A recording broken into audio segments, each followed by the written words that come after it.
یعنی جن کے بارے میں اللہ نے فرمایا کہ اللہ چاہتا ہے کہ اے اہل بیت نبوی تم سے پلیدی کو دور کرے اور تمہیں خوب پاک فرما دے، تو جن کی شان میں اللہ نے یہ آیتیں نازل فرمائی ہیں ان کی شان یہ ہے کہ وہ اتنی تاخیر برداشت نہیں کرتے اور اپنے اوپر وہ یہ وسوسہ کرتے ہیں، اپنے اوپر اس بات کا اندیشہ کرتے ہیں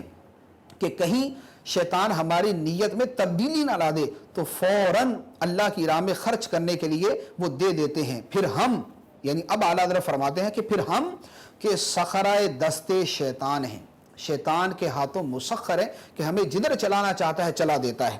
تو پھر ہم کہ سخرائے دستے شیطان ہیں، کس امید پر بے خوف و مطلق العنان ہیں۔ وحسبنا اللہ ونعم الوکیل ولا حول ولا قوت الا باللہ العلی العظیم۔ تو یہ اعلیٰ حضرت علیہ الرحمہ کا وہ امر بالمعروف، وہ نہی عن المنکر، وہ واضح نصیحت، وہ فتوے کے اندر امت کی خیر خواہی ہے کہ بار بار اس چیز کو بیان کرتے ہیں کہ جب شریعت ہمیں حکم دے رہی ہے کہ راہ خدا میں خرچ کرو تو اب اس میں تاخیر نہ کی جائے، جب کوئی شے ہمارے اوپر لازم ہو جائے تب اس میں تاخیر نہ کریں کہ شیطان کب ہماری نیت میں تبدیلی لا دے، جو ہمارے خون کے اندر اس طرح دوڑتا ہے جیسے ہمارے بدن میں خون دوڑتا ہے، تو شیطان کس وقت اپنا جال پھیلا کے ہمیں اس میں پھنسا لے، اس سے پہلے جب دل کے اندر ادائیگی کا قصد مصمم ہو جائے، پکا ارادہ ہو جائے، تو فوری طور پہ زکوٰۃ کو ادا کر دیا جائے۔ اس کے بعد اعلیٰ حضرت علیہ الرحمہ نے اسی رسالے کے اندر جو تجلی المشکات کے نام سے ہے، اس میں ایک اور اہم مسئلہ بیان فرمایا ہے۔ اس مسئلے پر اعلیٰ حضرت علیہ الرحمہ کی جو تحقیق ہے بطور خاص اس تحقیق کے حوالے سے بیان کرنا ہے۔ نفس مسئلہ واضح ہے، سوال کا خلاصہ یہ ہے کہ کیا سادات کرام کو زکوٰۃ دی جا سکتی ہے یا نہیں، سادات کرام کو زکوٰۃ دے سکتے یا نہیں۔ یہاں سادات کرام کا لفظ ہے، ورنہ یہ حکم تمام بنی ہاشم کے لیے ہے، یعنی سرکار صلی اللہ علیہ وسلم کی خالص اولاد کے لیے نہیں بلکہ بنی ہاشم کے لیے یہ حکم ہے۔ بنی ہاشم کون ہے، اس کی اعلیٰ حضرت علیہ الرحمہ نے وضاحت فرمائی۔ اعلیٰ حضرت اب اس سوال کے جواب میں ارشاد فرماتے ہیں، فرمایا اللہم ہدایت الحق والصواب، زکوٰۃ سادات کرام و سائر بنی ہاشم پر حرام قطعی ہے، جس کی حرمت پر ہمارے ائمہ ثلاثہ بلکہ ائمہ مذاہب اربع یعنی امام مالک، امام شافعی، امام احمد بن حنبل اور امام اعظم ابو حنیفہ رضی اللہ تعالی عنہم اجمعین کا اجماع قائم۔ امام شعرانی رحمۃ اللہ علیہ میزان میں فرماتے ہیں اتفق الائمۃ الاربعۃ علی تحریم صدقۃ المفروضۃ علی بنی ہاشم و بنی عبد المطلب وہم خمس بطون آل علی و آل العباس و آل جعفر و آل عقیل و آل الحارث بن عبد المطلب، ھذا من مسائل الاجماع والاتفاق۔ فرماتے ہیں کہ با اتفاق ائمہ اربعہ بنو ہاشم اور بنو عبد المطلب پر صدقہ فرضیہ حرام ہے۔ یہ کون ہے؟ یہ 5 خاندان ہیں، آل علی، آل عباس، آل جعفر، آل عقیل اور آل حارث بن عبد المطلب۔ اب یہ اعلیٰ حضرت علیہ الرحمہ نے ایک فتوے کا خلاصہ مسئلہ بیان کر دیا۔ اب چونکہ یہ جو مسئلہ ہے کہ سادات کرام یعنی سید زادوں کو زکوٰۃ نہیں دے سکتے، اس پر بعض لوگوں نے کلام کیا تھا اور اس کے بارے میں کوئی دلیل بھی بیان کی کہ سادات کرام بھی زکوٰۃ لے سکتے ہیں۔ اس پر اعلیٰ حضرت علیہ الرحمہ نے فقہ حنفی، احادیث مبارکہ، عظیم فقہا کے اقوال اور ائمہ اربعہ کو سامنے رکھ کر جو فتویٰ تحریر فرمایا ہے اس کی جامعیت کی طرف آپ نظر کیجئے۔ اعلیٰ حضرت علیہ الرحمہ کی عبارت پھر کتنی حدیثوں سے استدلال کیا، کتنے صحابہ کرام سے روایتیں بیان کی، کتنے فقہاء کرام کا بیان کیا، اور اس کے بعد ان کے کتنے جزئیات اور ان کے کتنے حوالے بیان کیے، اس کو آپ سامنے رکھیے۔ فرماتے ہیں اول تا آخر تمام متون مذہب قاطبتاً یعنی فقہ حنفی کی تمام جو متن کی کتابیں ہیں، جو مختصر کتابیں، ان تمام کی تمام کتابوں میں بے شذوذ شاذ، عامہ شروح معتمدہ و فتاوی مستندہ اس حکم پر ناطق اور حضور پرور سید السادات صلی اللہ تعالی علیہ وآلہ وسلم سے متواتر حدیثیں اس باب میں وارد۔ اس وقت جہاں تک فقیر کی نظر ہے، اب اعلیٰ حضرت علیہ الرحمہ کی فقاہت اور علمیت کو آپ دیکھیے۔ اعلیٰ حضرت فرماتے ہیں کہ اس وقت جہاں تک فقیر کی نظر ہے، 20 صحابہ کرام رضی اللہ تعالی عنہم سے اس مضمون کی حدیثیں حضور اقدس صلی اللہ علیہ وسلم سے مروی ہیں۔ اب اعلیٰ حضرت ایک تو اس صحابی کا نام بتاتے ہیں کہ جس نے اس مسئلے میں حدیث روایت کی کہ سادات کرام کو زکوٰۃ دینا حرام ہے، ان کو زکوٰۃ نہیں لگتی۔ پہلے صحابہ کرام کا نام لیا، پھر ہر صحابی سے کس کس محدث نے حدیث کو روایت کیا اس کو بیان کیا، اور بعض جگہ پر یہ بھی بیان کیا کہ حدیث کو کس طرح روایت کیا، حدیث صحیح کے طور پہ، حدیث حسن کے طور پہ، حدیث ضعیف کے طور پہ، حدیث مرسل کے طور پہ، حدیث مرفوع کے طور پہ، سند موقوف ہے، سند منقطع ہے، سند مقطوع ہے۔ ان تمام چیزوں کو سامنے رکھے اعلیٰ حضرت فرماتے ہیں، فرمایا کہ سیدنا امام حسن مجتبی رضی اللہ تعالی عنہ روا عنہ احمد والبخاری و مسلم، ان سے امام احمد، امام بخاری اور امام مسلم نے روایت کیا۔ نمبر 2، امام حسین روا احمد و ابن حبان و برجال ثقات، فرمایا کہ ان سے امام احمد اور امام ابن حبان نے ثقہ راویوں کے ذریعے روایت کیا۔ نمبر 3، حضرت سیدنا عبداللہ ابن عباس رضی اللہ عنہما فرماتے کہ روال امام الطحاوی والحاکم و ابو نعیم و ابن سعد فی الطبقات و ابو عبید القاسم ابن السلام فی کتاب الاموال و روا عنہ الطحاوی حدیثا آخر و طبرانی حدیثا ثالثا۔ یہ 3 روایتیں بیان کی کہ امام طحاوی، امام حاکم، امام ابو نعیم ابن سعد نے طبقات میں، ابو عبید قاسم بن سلام نے کتاب الاموال میں روایت کیا۔ اس کے بعد چھٹے صحابی ہیں حضرت عبد المطلب بن ربیعہ بن حارث بن عبد المطلب۔ اعلیٰ حضرت فرماتے کہ روا عنہ احمد و مسلم و نسائی، ان سے امام احمد، امام مسلم اور امام نسائی نے روایت کیا۔ پھر فرمایا کہ 7ویں صحابی ہیں حضرت سلمان فارسی، ان سے امام طحاوی، امام حاکم، امام ابو نعیم نے روایت کیا۔ 8ویں صحابی ہیں حضرت ابو ہریرہ، ان سے امام بخاری، امام مسلم نے روایت کیا۔ 11ویں صحابی ہیں حضرت انس بن مالک، ان سے امام بخاری، امام مسلم اور امام طحاوی نے روایت کیا۔ 13ویں صحابی ہیں حضرت معاویہ بن حیدہ قشیرہ، ان سے امام ترمذی اور امام نسائی نے بیان کیا، اور امام طحاوی نے ایک اور حدیث بھی ان سے بیان کی۔ 15ویں صحابی ہیں ابو رافع مولا رسول اللہ صلی اللہ علیہ وسلم، ان سے امام احمد، امام داؤد، امام ترمذی، امام نسائی نے بیان کیا۔ اس کے بعد بقیہ صحابہ کرام کے نام گنوائے، حضرت ہرمز یا کیسان مولا رسول اللہ صلی اللہ علیہ وسلم، اور اس کے بعد حضرت بریرہ اسلمی، اور اس کے بعد ان کے حوالے بیان کیے۔ تو یہ اعلیٰ حضرت علیہ رحمہ نے سر دست ایک سرسری نظر کے اندر 20 صحابہ کرام سے، بلکہ 20 سے زیادہ صحابہ کرام سے جن محدثین نے بیان کیا ان کو ایک صفحے کے اندر بیان فرما دیا۔ یہ تبھی ہو سکتا ہے کہ جب فن حدیث پر اور متون حدیث پر اور روایات حدیث کے اوپر اتنی گہری نظر ہو۔ پہلے نمبر پر تو اس بارے میں کیا کیا روایتیں ہیں یہ معلوم، دوسرے نمبر پر یہ معلوم ہو کہ کس کس صحابی سے مروی، تیسرے نمبر پر یہ معلوم ہو کہ کس کس محدث نے اس کو بیان کیا۔ ان تمام چیزوں کو اعلیٰ حضرت علیہ رحمہ نے ایک صفحے کے اوپر بیان فرما دیا۔ اس تمام کو بیان کرنے کے بعد اب اعلیٰ حضرت علیہ رحمہ فرماتے ہیں، اب یہ حدیث کے حوالے تھے، اب اس کے بعد کتب فقہ پر اعلیٰ حضرت کی کتنی گہری نظر ہے اور کتب فقہ کے اوپر اعلیٰ حضرت کی کتنی مہارت ہے اس کے بارے میں دیکھیں۔ اب اس کے بعد کتب فقہ سے کتنی کتابوں سے اور کتنے آئمہ سے اس کو بیان کیا۔ فرماتے ہیں اسی طرح عامہ علماء مصر امام ابو جعفر طحاوی شرح معانی الاثار، امام شمس الائمہ سرخسی محیط، امام صدر شہید شرح جامع صغیر، امام برہان الدین فرغانی ہدایہ، امام حافظ الدین نصفی کافی، اور امام فخر الدین ضیلعی تبیین، امام سمنانی خزانۃ المفتیین، علامہ یوسف چلپی ذخیرۃ العقبہ، محقق غزی منہ الغفار، مدقق علائی در مختار، اور فاضل رومی مجمع الانہر، اور سید حموی غمز العیون، اور ان کے غیر اس حکم کی یہی علت بیان فرماتے ہیں۔ یعنی کیا علت بیان فرماتے ہیں کہ سادات کرام کی شان اتنی بلند ہے، سادات کرام کی شان بلند ہے کہ زکوٰۃ جو لوگوں کے مال کا میل ہے وہ ان پاک ہستیوں کو نہیں دیا جا سکتا۔ اس کے بعد پھر مزید اعلیٰ حضرت علیہ رحمہ نے حوالے بیان کیے۔ امام ابو الحسن کرخی، امام ابو بکر جساس، امام حسام الدین عمر صدر شہید، امام علی بن ابو بکر مرغینانی صاحب ہدایہ، امام طاہر بخاری صاحب خلاصہ، امام سغناکی صاحب نہایہ، امام نصفی صاحب کافی، امام زیلعی شارح کنز، امام حسین بن محمد صاحب خزانہ، امام حمام محمد بن الحمام صاحب فتح، علامہ اتقانی صاحب غایت البیان، علامہ برجندی شارح نقایہ، علامہ زین بن نجیم صاحب اشباء و بحر، علامہ عمر بن نجیم صاحب نہر، علامہ ابراہیم حلبی صاحب ملتقى، و علامہ محمد حسکفی صاحب در مختار، و مصنفان اختیار شرح مختار و فتاوی ہندیہ وغیرہ رحمۃ اللہ علیہم اجمعین۔